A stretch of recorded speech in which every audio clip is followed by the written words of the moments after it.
Gusto mo rin ba magkape sa gitna ng palayan o sa tinatawag nating farm? Tara!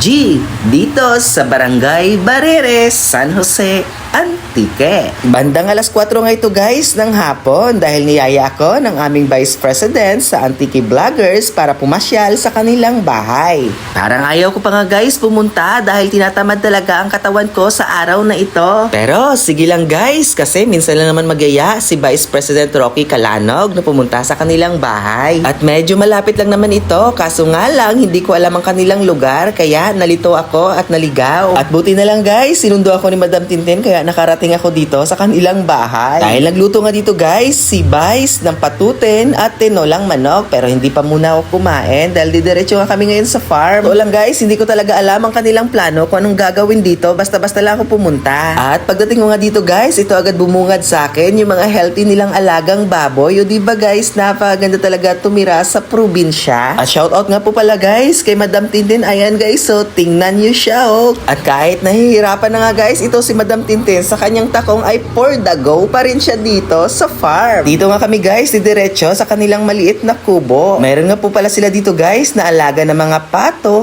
bibe, at mga manok. O diba guys, grabe ang sakripisyo ni Madam Tintin makarating lang dito gamit ang kanyang mataas na heels. At pagdating nga namin dito guys, ay nag-init lang ng tubig si Vice President Rocky Calanog at syempre nag-umpisa na rin kaming magkape. At habang kami ay nagkakape dito guys, ay kumakain din kami ng mani, tinapay at syempre pinalaman ito ng lasaw. Alam niyo ba yung lasaw guys? At nagpalipad nga rin guys dito si Sir Tons, ang aming admin sa Antique Vloggers ng kanyang drone. Natatawa nga kami dito kasi halos lahat kami curious. Oy, sana all talaga may drone.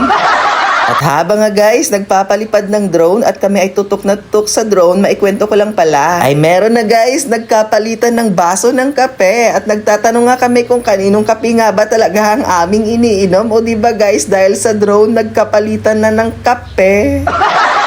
At shoutout nga po pala guys sa mga nagkapalitan ng kape.